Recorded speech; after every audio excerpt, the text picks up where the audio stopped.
Hello बच्चों, चलिए प्रश्न को पढ़ते हैं।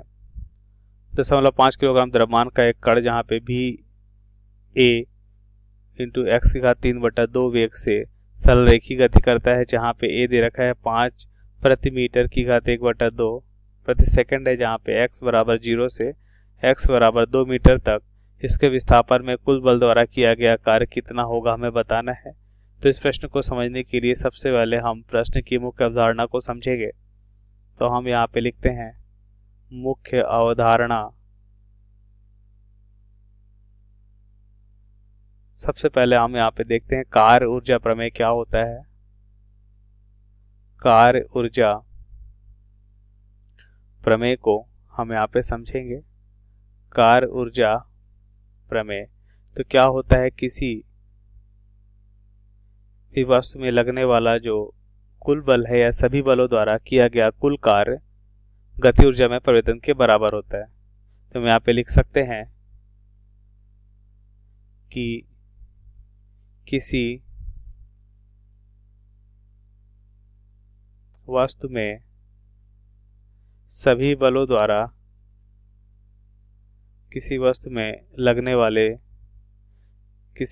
लगने वाले सभी बलों द्वारा किया गया कुल कार्य जो है, किसी वस्तु में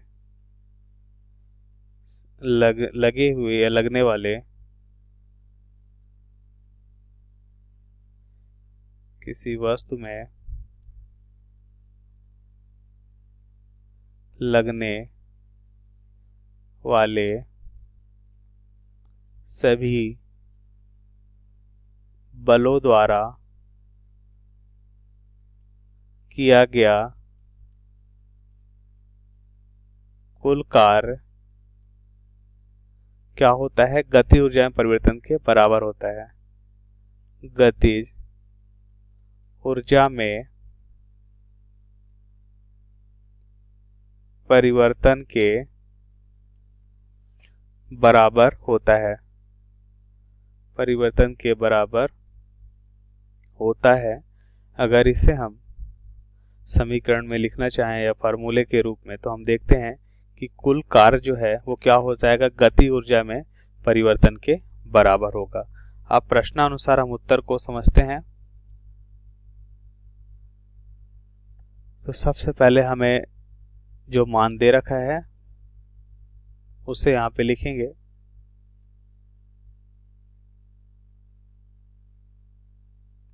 तो सबसे पहले हम यहाँ पे देखते हैं हमें क्या दे रखा है। हमें दे रखा है द्रव्यमान और कण का वेग दे रखा है। द्रव्यमान कितना दे रखा है, m बराबर 0.5 किलोग्राम। कण का वेग कितना दे रखा है, कण का वेग दे रखा है ax की घात 3/2। ax की घात 3/2 दे रखा है हमें, और a का मान हमें दे रखा है 5 और x 0 से 2 मीटर तक विस्थापन में कुल कार्य क्या होगा। यहाँ पे a दे रखा है 5 और x हमें दे रखा है 0 से। तो हम देखते हैं x = 0 पे वेग हमें क्या मिल रहा है। तो x = 0 पे हमें जो वेग मिल रहा है वो क्या हो जाएगा, 0 हो जाएगा। और x = 2 मीटर पे हम देखते हैं हमें वेग क्या मिल जाएगा। मान लेते पहली स्थिति। दूसरी स्थिति में हम क्या देखेंगे, हम देखते हैं कि हमें वेग मिल रहा है, a का मान है 5 और ये हो जाएगा 2 की घात 3/2। तो यहाँ से हमें क्या मिलेगा, इसको हल करते हैं। 2 की घात 3 क्या होता है, 2 की घात 3 8 √2 का मतलब क्या हो जाएगा, 2 √2। तो ये हो जाएगा 10 √2 मीटर प्रति सेकेंड।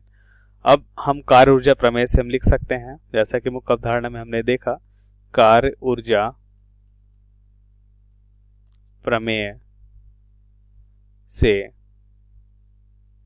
हम यहाँ पे लिख सकते हैं कि जो कुल कार्य है वो गति ऊर्जा में परिवर्तन के बराबर होगा। तो अंतिम गति ऊर्जा माइनस प्रारंभिक गति ऊर्जा, हमें कुल कार्य निकालना है। तो कुल कार्य हम देखेंगे क्या मिलेगा, कुल कार्य मिलेगा अंतिम गति ऊर्जा मतलब 1/2 m v2 का स्क्वायर माइनस 1/2 m v1 का स्क्वायर होगा। और यहाँ से हम लिख सकते हैं 1/2 m का मान है 0.5 और v स्क्वायर, इसका मतलब यहाँ पे v2 का स्क्वायर 10 √2 का होल स्क्वायर माइनस v1 0 है, तो ये मान 0 हो जाएगा।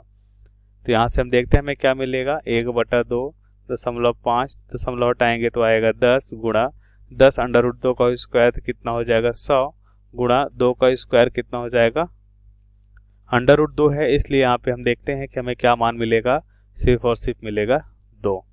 इसको हल करते हैं तो ये कैंसिल हो जाएगा, 5 दूना 10 और 2 से कैंसिल होगा, यहाँ पे आएगा 50। तो हमें कुल कार्य जो है यहाँ पे हमें निकालना था, इसका मान आ रहा है 50 जूल।